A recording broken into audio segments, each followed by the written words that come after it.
All right, man, peace. So, Hall of Famer, six-time champion, and one of the great two-way players of all time, Scottie Pippen, has recently made the news by making what is deemed to be quote-unquote controversial statements in regards to the comparison between Michael Jordan and Kobe Bryant. Those of us who have followed Scottie Pippen's statements about Michael and the Michael versus LeBron comparison over the years are not surprised. Scottie has made the news or the airwaves in the past in regards to his statements about LeBron James being quote unquote better than Michael Jordan. He's also made statements quiet as kept about Kobe Bryant, in his opinion, having advantages over Michael Jordan. But those of us who understand Scottie and where many of those statements come from, you know that it comes from a place of him being the envious little brother. For those of us who know, we know that Scottie Pippen, when he was drafted by the Bulls, he was put through a lot of mental turmoil by Jordan. Both him and Horace Grant were, which is why they both kind of still to this day have a very passive aggressive viewpoint in regards to how they speak about Jordan, because he put them through a lot of things in their first 3 or 4 seasons with the Bulls, because he was trying to make them tougher and prepare them for their title runs, which would come in the early 90s. Anyway, Scottie has said more than a couple of times that he feels like LeBron James is a better player than Michael Jordan. He's also said that he feels like Kobe Bryant is a better shooter than Michael Jordan, which is what he's going to say in this interview right here with Tracy McGrady on the Rachel Nichols show on ESPN The Jump. So let's see what Scottie has to say, and let's see the way in which he says it. He kind of got caught off camera making a slick statement about Michael in comparison to Kobe, and Rachel Nichols called him out on it, as did McGrady. So let's see what he has to say. All right, time to debut a new segment on The Jump called Hot Mics. Take a listen to Scottie. This was during our commercial break yesterday. I don't know if you knew they were recording this, but of course they were. I say this, and I may be wrong. There's no way MJ could outshoot Kobe. Now listen to what Scottie said. He said, "I'm gonna say this, and I may be wrong, but there's no way MJ could outshoot Kobe." Well, if you feel like you may be wrong, how the hell you gonna say there's no way?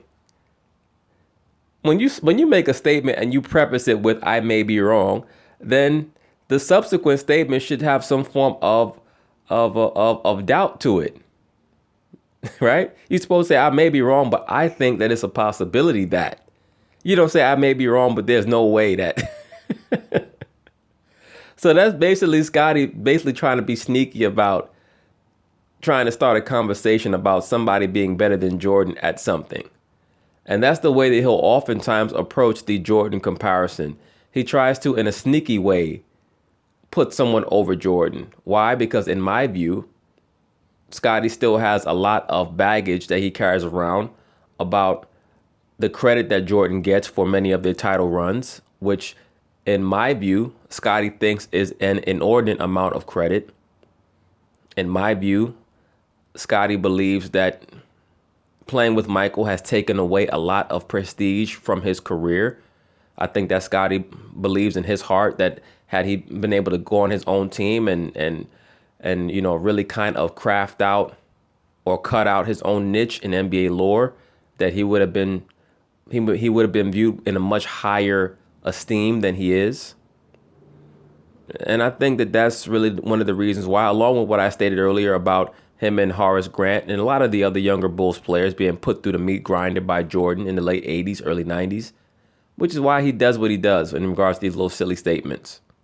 But let's see how Tracy McGrady goes about analyzing his comparison between Jordan and Kobe Bryant as far as jump shooters. Outshoot him? I'll let you guys have that conversation while I No, because do work. Kobe shot more outside shots than Bryant. Mike was in between. Right. That's what I'm saying. Kobe stepped out a little bit more. Kobe thrills me like Steph Curry thrills people in today's game. Like when he was shooting. And Mike? Oh, you talking about shooting the ball? Yeah. No, Scottie. You don't understand. Pip, no, man. That's no. You're like, What was T-Mac saying? T-Mac was basically saying, Scottie, you on that bullshit. First off, he was trying to make Scottie understand that, and this is something that I've touched on numerous times in regards to the Kobe Bryant comparison with Jordan, because you'll oftentimes hear Kobe Bryant fans state that Kobe was a better outside shooter than Michael Jordan. And for those of us who really follow the game and really understand what they're watching, you know that Kobe was not a greater outside shooter than Jordan. He just took more outside shots. Why? Because he did not have the explosive first step that Jordan had, which is the reason why he had to use a lot of crossover moves and go between the legs a whole bunch of times, because he had to fake his opponent out. Jordan would oftentimes just beat his defender with a first step and get to the basket. And because Jordan has such big hands, he was a better finisher around the rim. Kobe was also a very good to great finisher, but he wasn't a finisher like Jordan because he didn't have the hand size. He also didn't have Jordan's first step. So that's why Kobe started to relegate himself more to being an outside shooter. He could still go to the basket, of course, and he was a very explosive leaper. But Kobe actually preferred to shoot from the outside. So because he took more outside jump shots, and Kobe was one of the great streak shooters in NBA history. Like when Kobe got hot from the outside, he could shoot with anybody. And then because he could shoot off the dribble, people actually attribute a greater shooting prowess to Kobe than what he actually had. And as usual with Kobe, the mystique and the narrative tend to outweigh the reality, as is going to be shown later on in this segment. But McGrady already picked away at Scottie's argument early on, when Scottie first off tried to compare Kobe to Steph Curry. That's narrative. Like in Scottie's mind, Kobe Bryant could shoot with Steph Curry. But in reality, no, he couldn't. Continue for our actual audience We here. gotta continue this conversation. Go. Elaborate. Let me just say this. Yes. Neither one of us are wrong. They're both great players. Yes, absolutely. We're not going to. No, that's not true, that neither one of you are wrong. Because the debate is not whether or not they're both great players. The debate is who was a better shooter. Okay? So that's the debate. All right, but don't back down here just because everybody's watching. I said Kobe was a better outside shooter than Mike. I agree with that. Especially early on in his career. Early to early. Let's go to the other statement you made about Kobe. Well, look, let me say this. I don't agree that Kobe was a better outside shooter than Jordan. I believe that Kobe practiced the long-range shot more than Jordan, because by the time Kobe came into the NBA in the late 90s, the three-point shot was much more of a featured item than it was in Jordan's era. I mean, if you look up Larry Bird's outside shooting numbers as far as being a three-point shooter, even he did not really start to shoot that shot until the mid to late 80s. Now, Larry Bird had a 50, 40, 90 season. I think he had one in 88. But other than that, like, Larry Bird was not a guy who sat out there and took, 300, 400 three-point shots a season. Like, he didn't really do that. He did not really even approach that until later on in his career, when the shot became more prominent. Now, one of the old wives' tales that many of the Kobe Bryant and LeBron James superfans state is that the NBA moved the three-point line in for Michael Jordan. That's not true. The reason why the NBA moved the three-point line in, which they did in the 94 offseason, was because the scoring had went down so much in the NBA in the 93-94 season, because the league got so defensive and so physical. They moved the three-point line in, and Jordan was retired when they did that. He wasn't even playing. So when he did come back into the NBA at the end of the 95 regular season, yes, he did play in a league that had a shortened three-point line for 2 years. And then 97, 98, they moved the line back out. But the three-point shot was not a shot that a lot of players really took. You had to be a specialist to take that shot. Like, guys didn't come down back then in that era and pull up off the dribble for three. Most players were not doing that. Like, you had certain guys who did it, like Mark Price, Tim Hardaway would do it every once in a while. John Stockton, if they needed him to, he could do that. But even Reggie Miller would run off screens for the most part. Reggie Miller very rarely pulled up off the dribble for three. Very rarely. So, that shot was not a shot that most players did until like the early 2000s, late 90s, early 2000s. So it's hard to compare. Now, when you're talking about shooting proficiency and shot selection, like it's not even close in regards to who took better shots. Said for a score, Kobe Bryant shooting reminds me of a guy like a Steph Curry when he was in the prime of his. So now you want to say for a score? Yeah, you want to say Kobe score is now? Not a shooter. You said per se. shooting the ball yesterday, Yeah, Scotty. We shooting got it the on ball. tape, man. Replay it. Shooting the ball. Kobe shot the ball like a Steph Curry. Yeah. Hey, I thought about that. Look at this. He was a volume shooter, but hey, Listen, the guy could shoot the. He could shoot the basketball, but once you call somebody a volume shooter, what are you saying? You're saying that he's a guy who takes bad shots. That's really all a volume shooter is a guy who takes bad shots and who does not really understand where on the court he should be shooting. That's part of what's called basketball IQ. And this is why I kind of get on, the Kobe Bryant fans when they talk about his basketball IQ. Kobe was a very intelligent person. And he had intelligence. Now, he could understand the game. But that's what made it even more grossly offensive to many of his coaches, that he had a brain like that and he still made the decisions that he made with the basketball in regards to shooting. Because he would take bad shots at bad moments. But because he was so fearless, oftentimes he would come out the hero just because as a numbers game. If you're taking every game winner, yes, you're going to hit some. And because he was a transcendent talent, he would hit some shots that other guys couldn't hit, but he would also miss shots that other guys wouldn't take. Okay, that's part of basketball IQ, is knowing where you should be shooting and at what moment in the game you should be shooting certain shots. That's the difference between a 43% shooter and a 52% shooter, as well as just skill. Basketball. Absolutely. And MJ more multidimensional. MJ was more multi-dimensional because You meant to he tell tried me Kobe to dunk the ball shoot early the ball on like in his this career. kid, right? He made He's highlight the greatest film, shooter we ever poster. seen, Scotty. I didn't say he could He's outshoot right him. Now. there, man. I didn't say he could outshoot him. I didn't say he could outshoot him. I did not say that. I said he was just as good I'm a just shooter glad that as in the Steph clip Curry. everyone And could see how much I would work I say do that around. Kobe would take that challenge. Are we doing the Nobody has hoodies, Danny? I mean, Steve? because that's who Kobe is. But I'm just saying the guy can shoot the ball. But you That's put him who in the he same is. as Okay.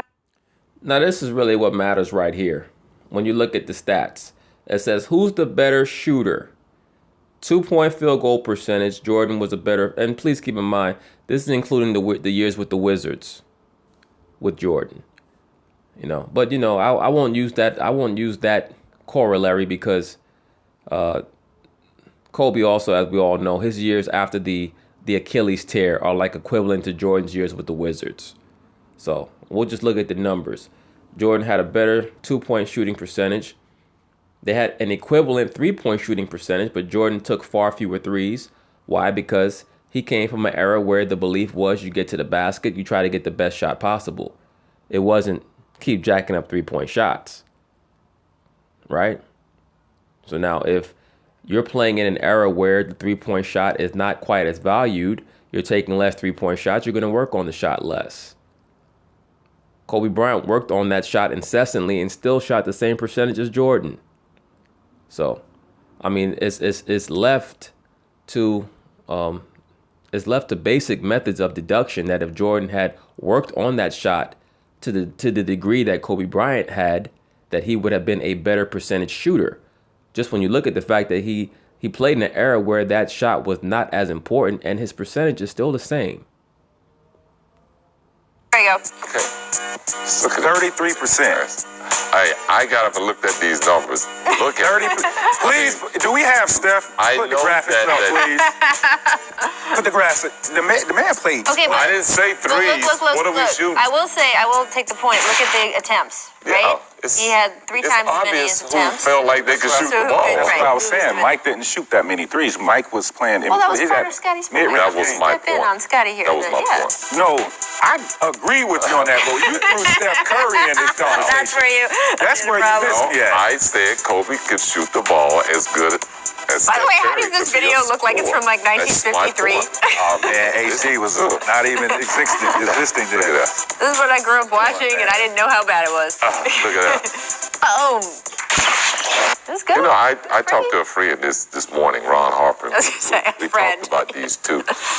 And man, he said that there's no player ever, and we all know this, that you could ever compare to Mike more so than Kobe. In terms of I mean, type of Ron Mentality, no. mentality, yeah. He- I've never been he- around two guys who are more similar Yeah, I in mean, the way he they thought lived around about the both game. of Yeah, well, I mean, yeah, they were very similar because Kobe patterned his entire life off of Jordan. He didn't just pattern his game. I mean, the nigga tried to walk like him, talk like him, and he tried to throw people off by growing that afro. Remember, first he came in the league bald-headed, but he's like, damn, I'm giving it away. Let me grow an afro so that people don't know who I'm trying to copy. these guys, and he said Kobe did everything like Mike. I mean, it was like he copied everything that Mike did, from eating to sleeping to his interviews. Being angry Yeah. at people. Yeah. So, Well, it's just interesting because LeBron is so different, right? And you look at like who are the greats of the game, and Kareem is so different. His mentality is super different. LeBron is very social, right? Right. Likes people to like him, likes to have it. fun. MJ and Kobe are in a totally Yeah. different camp, Yeah. right? Yeah, absolutely. Very, About very how Well, by most accounts, Jordan is much more social than Kobe, but I think that Jordan has become less social as he's gotten older because of the time period that we're living in of hyper scrutiny and everybody's quest to find something negative. I think that's the reason why he's pulled back a lot. He seemed to be much more gregarious if you look at a lot of his older interviews, back in the 80s, early 90s. But, early 90s is when the media started to turn on him. And I think that's when he started to retreat more into his shell. And then, of course, with the death of his father, he did not really have his guide / handler to help him out of certain situations. So I think that he just kind of fell back into his own cocoon and has been very reluctant to come out from that cocoon, which I don't blame him because of the cult of personality that has been created around him as a godlike figure. If I was Jordan, I would be really distant as well.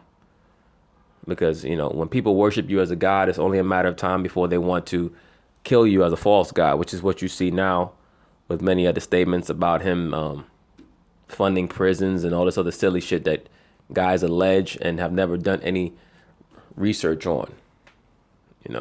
There's things that you could say about Jordan, but him funding prisons like that that's one of the urban myths, urban legends that is really more of a testimony to how desperate people are to try to tear him down and to try to corroborate this narrative that he's anti-black and that he hates black people and all this other craziness. But I definitely wanted to use this video because Scottie Pippen has oftentimes gone out of his way to try to throw little darts at Jordan. And as you can see, this was something that wasn't purposeful. He said it during what he thought was a commercial break. And the woman who runs the show, Rachel Nichols, decided to turn it into a segment. So he basically came on the air and had to kind of, sidestep it a little bit. But overall, is Kobe Bryant a better jump shooter than Michael Jordan? No. He's just a guy who took more jump shots. And anybody who watched Jordan play, particularly from the early 90s to the mid 90s, knows that Jordan's jump shot was, it was very, very underrated. You can't score 30 plus points a game in the league and be a shooting guard unless you can shoot. You just can't. But let's see what else Scottie Pippen has to say.